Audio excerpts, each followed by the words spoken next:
Bienvenue au commentaire de la course de l'Ubersac qui s'est déroulée fin août, donc en Corrèze. Deuxième catégorie UFOLEP, donc nous avions 10 tours à réaliser, chaque tour faisait 5,5 km. Particularité au moment de l'organisation, un tour de reconnaissance a été réalisé et comptait dans les tours à effectuer. Donc au bilan, nous aurons à réaliser 9 tours complets dans le cadre de la course. Pas mal de vent ce jour-là, 10 km/h sur un terrain qui va être dégagé et on verra pendant la course que ça aura un rôle important. Voilà, donc départ maintenant pour les deuxièmes catégories. 3, 2, 1, go!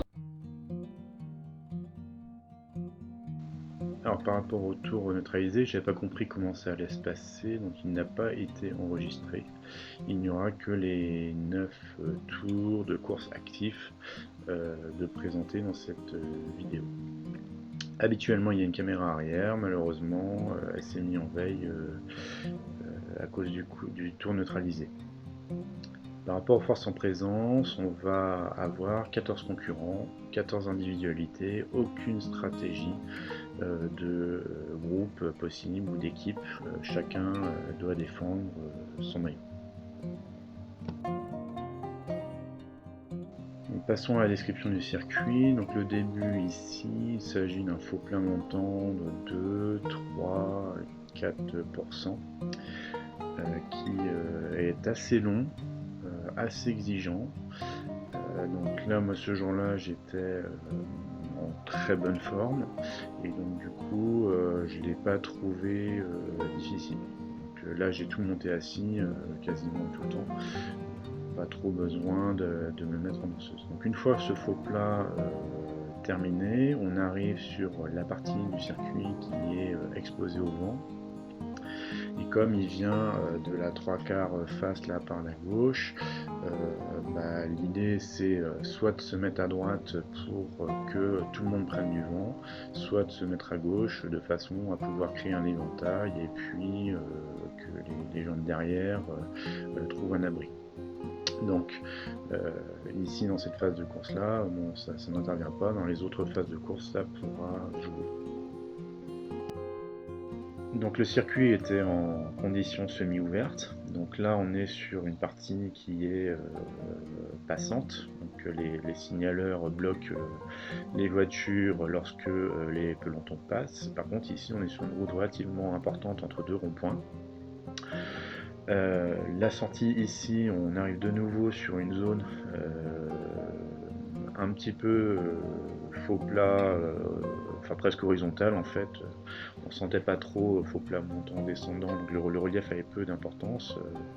Maintenant ici ça se transforme en petite descente, par contre on avait toujours l'impression de sentir un petit peu le vent.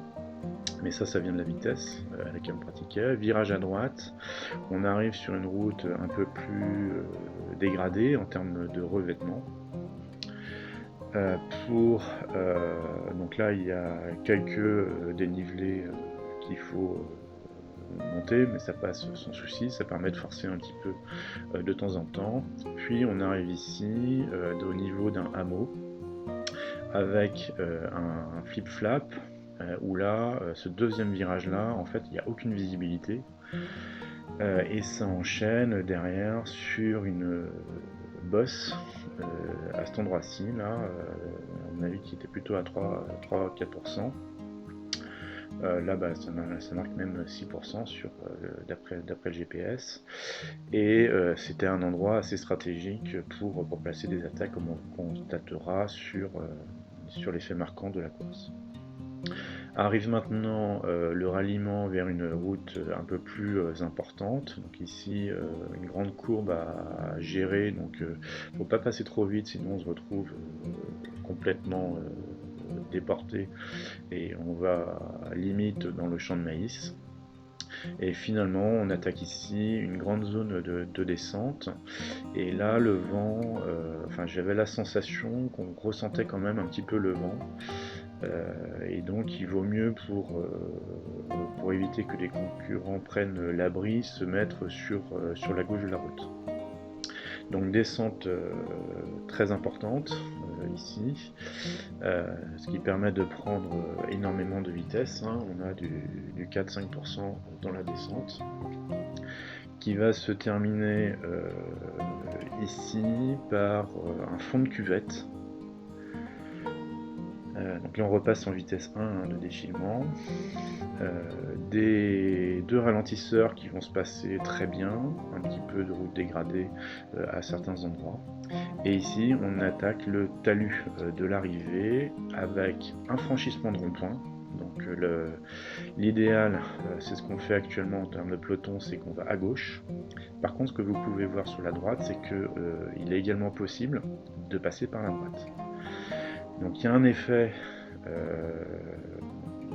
lorsque un peloton arrive sur une côte qui fait qu'il y a un gros ralentissement généralement. Et le fait de passer à droite, en fait, on arrive dans une zone dégagée et ça permet d'avoir en pleine vitesse. Donc là, il y a un concurrent qui vient de sortir, fin du premier tour, dans la bosse, et il commence à prendre pas mal d'avance. Donc moi, je décide ici d'attendre. Et ce qui va se passer, c'est un problème de route semi-ouverte. Vous allez voir sur la droite qui va apparaître un camion au fond là qui essaie de tourner à gauche, donc qui est en train de discuter avec le signaleur. Et le concurrent qui s'est échappé en fait se retrouve complètement à l'arrêt. Là c'est le gars avec le cuisseur noir, donc il s'est retrouvé à l'arrêt, il a dû relancer, donc son échappée elle vient d'être complètement annulée par le fait qu'il y ait des véhicules sur la route. Allons maintenant sur les principaux faits de course.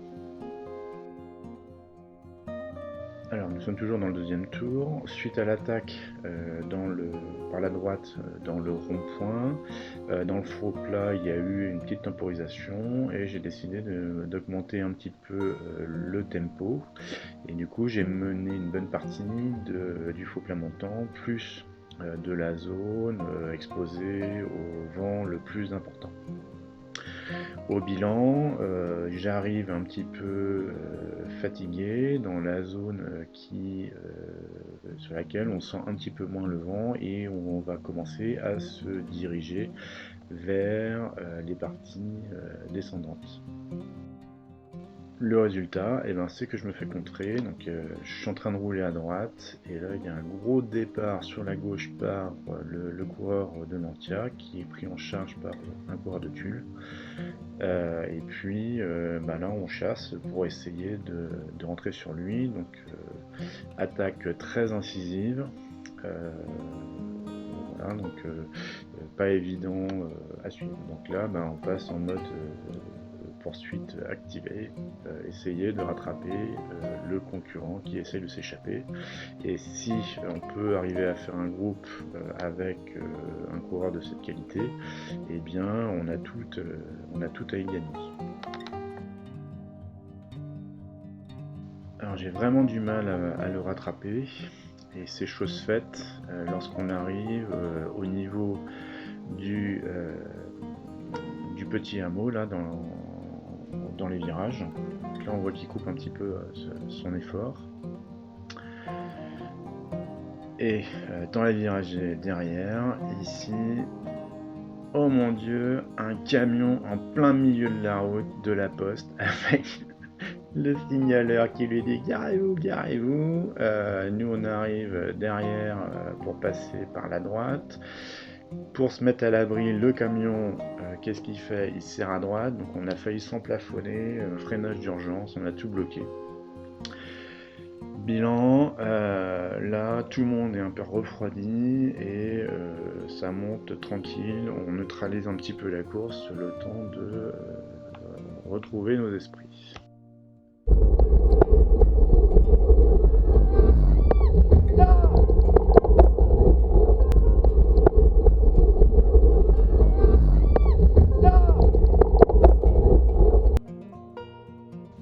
Voici rendu au tour 3 et il y a eu exactement le même scénario qu'au tour 2, c'est-à-dire que j'ai durci la course dans le faux plat montant, là après qu'on ait récupéré après l'incident avec le camion, et là je me fais contrer à cet endroit là sur la sortie du hameau par le coureur de Nantia Et de nouveau, je ne peux pas répondre immédiatement à l'attaque. Et là, on réactive le mode poursuite pour essayer de le rattraper. Et éventuellement essayer de construire un groupe avec lui.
Alors on a réussi à le rejoindre sur le quatrième passage sur la ligne. Donc là moi je suis un peu crevé et bilan de nouveau un contre, cette fois-ci par le coureur de Saint-Priest qui décide d'augmenter le tempo et d'essayer de partir en échappée. Donc il faut de nouveau se remettre à la planche pour essayer d'arriver à pas lâcher la roue. Comme le coureur de Nantia vient de faire un bout de tour tout seul et puis moi également, on monte bon tempo pour essayer de garder, d'arriver à rejoindre le coureur de Saint-Priest et éviter qu'il puisse partir. Et qu'est-ce qui va se passer? Rebelote. Après le premier contre vient un deuxième contre par le coureur de Nantia qui replace un taquet que là moi je suis incapable de suivre. Le coureur de Saint-Priest arrive à sauter dans la roue, ou presque, il est un peu dépassé à ce moment-là, mais moi là je peux pas et je laisse la main à d'autres concurrents pour aider.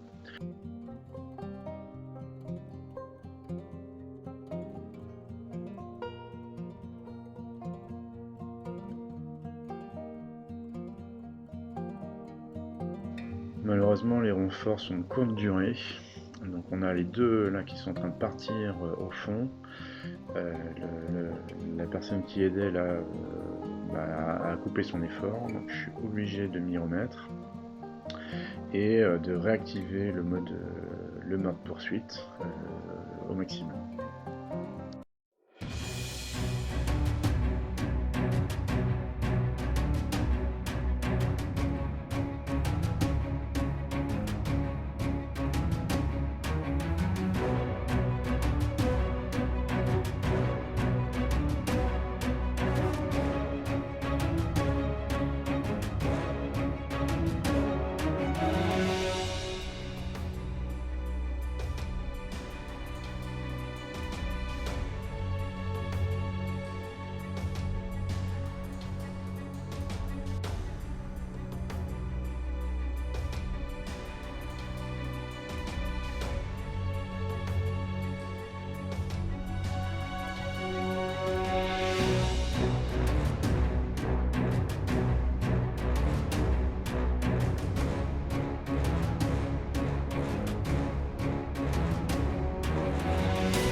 J'arrive à les rejoindre au niveau du hameau, au niveau de l'endroit où la route se remet en pente. Donc là j'avais un objectif, c'était d'arriver à essayer de les rejoindre là. S'ils avaient réattaqué à cet endroit-là, j'aurais dû couper l'effort, je pense, parce que là c'était vraiment chaud d'arriver à gérer cette poursuite tout seul, encore une fois, sur ce quatrième tour. Alors on est maintenant dans la descente sur la ligne d'arrivée, et là on voit 2-3 concurrents qui vont faire la descente à bloc. Voilà, moi je suis en récupération complète, le gars de Nantia est en récupération complète également, et il va se trouver qu'en fait je vais un petit peu les oublier, et en fait ils vont faire la descente et prendre vraiment de l'avance, vu que nous derrière on roule pas. Donc là l'échappée est en train de se construire.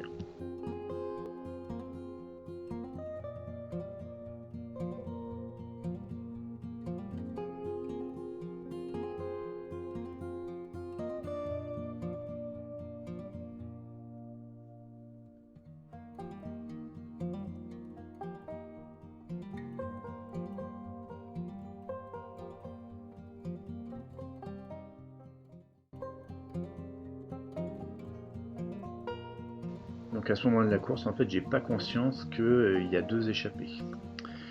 Et sur la montée de la ligne d'arrivée, que je vais monter tempo, le coureur de Nantia ici va mettre un gros sac. Là, moi, c'est pas possible de suivre ce genre d'accélération, vu ce qu'il va y avoir derrière. Donc là, je monte vraiment tempo. Et on est deuxième échelon de la course. Et je sais que derrière, dans le faux plat, ça va ralentir, et normalement je devrais pouvoir récupérer le groupe qui est là.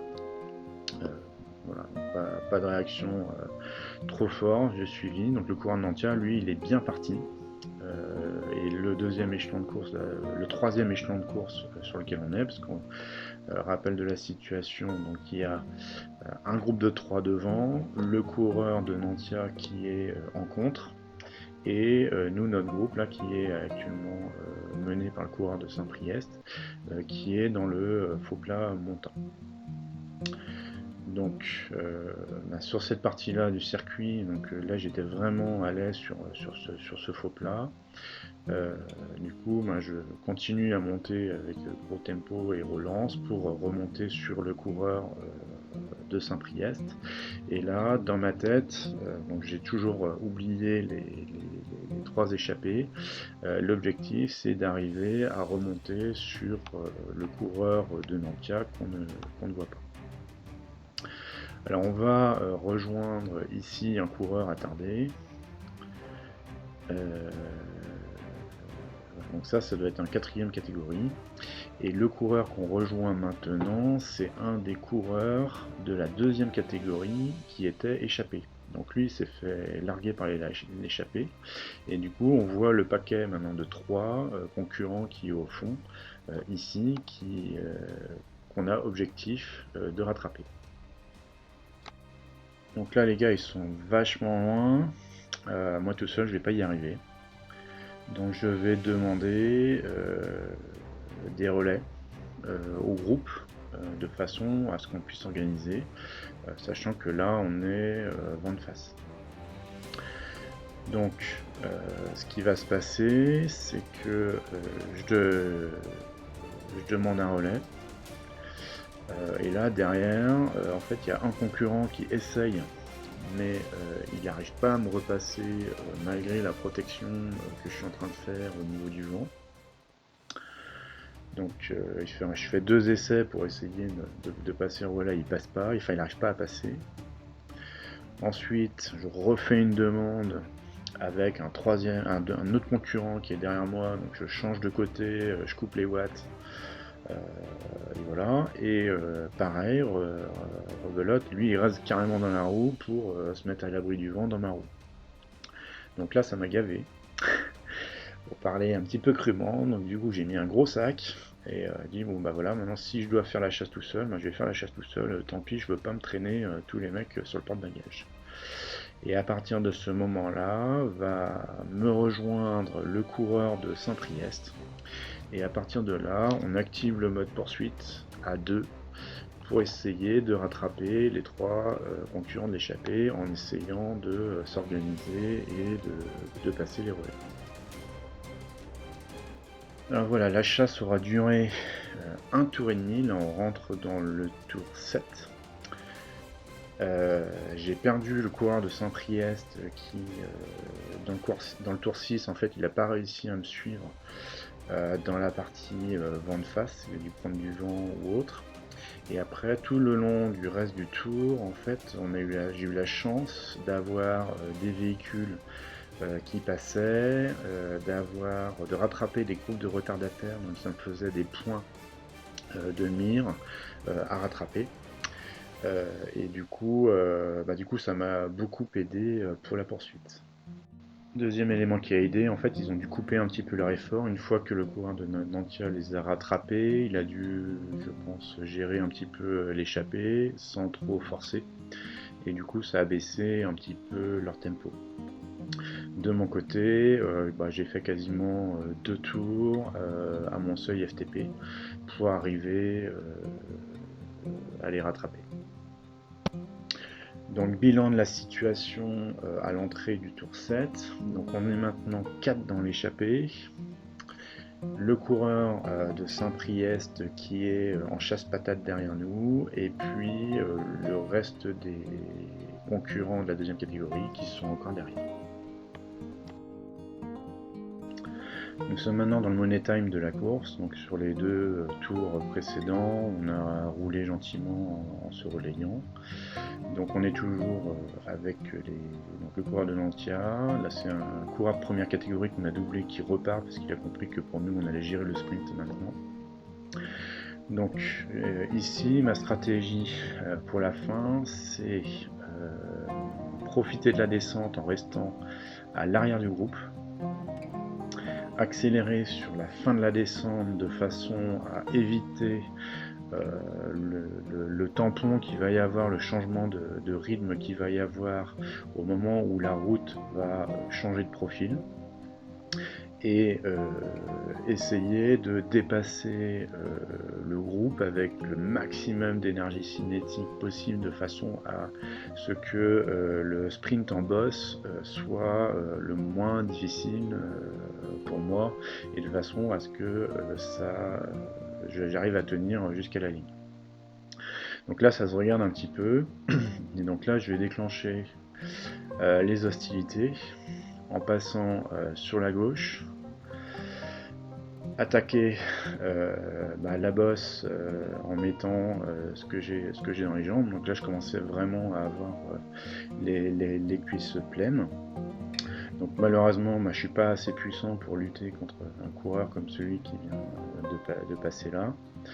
Et puis au bilan j'ai lancé peut-être un petit peu tôt, ou je sais pas, où j'aurais peut-être pu mettre une dent en plus, de façon à essayer de mieux gérer ce sprint. Donc c'est la première fois que je faisais sprint en boss, j'ai fait pas mal d'efforts tout le long de la course, donc content de cette 4e place.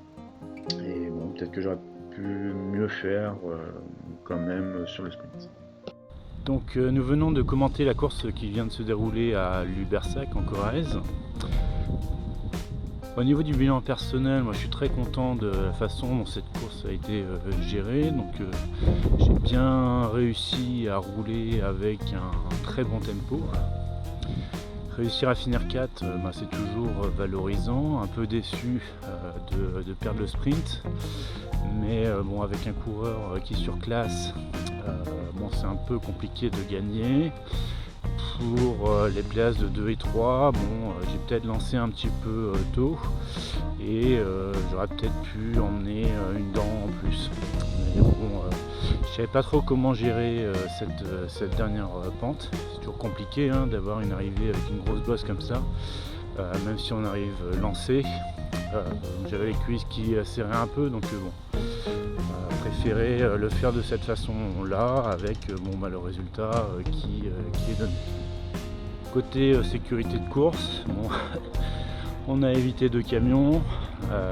Ça c'est toujours le risque sur des courses sur route semi-ouverte.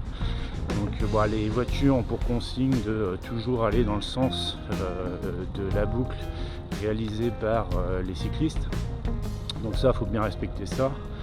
Des fois, il y a des gens qui forcent le passage et qui sont prêts à aller à contresens de la course. Là, c'est extrêmement dangereux. Et puis là, on se retrouve dans des situations avec des véhicules à l'arrêt qui prennent trop de place. Et puis une manœuvre d'évitement où l'objectif c'est serrer à droite pour laisser passer à gauche, sauf qu'en fait les gens ils ont l'intention de passer à droite. Quand on fait la course, on passe à gauche à droite, on regarde pas trop, on regarde là où il y a de la place. Bon, pour rattraper l'échappée, j'en ai vraiment galéré. Donc avec le coureur de Saint-Priest, on était bien parti pour rouler ensemble. Malheureusement, il n'était pas capable de passer un relais, donc je m'en suis aperçu trop tard quand j'ai commencé à dépasser les groupes de 4 pour rattraper les 3 échappés de la deuxième catégorie. Et une fois que c'était fait, j'avais plus le choix, fallait que je rentre absolument sur le groupe de 3 échappés, et puis voilà. Alors si vous voulez continuer à voir les courses qui se déroulent à Limousin, Dordogne, voilà, n'hésitez pas à commenter les courses que je commente moi-même, likez, n'hésitez pas à partager non plus, voilà, et puis si vous aimez, un petit mot, c'est toujours sympa. Et puis voilà, donc rendez-vous pour de prochaines courses. Portez-vous bien.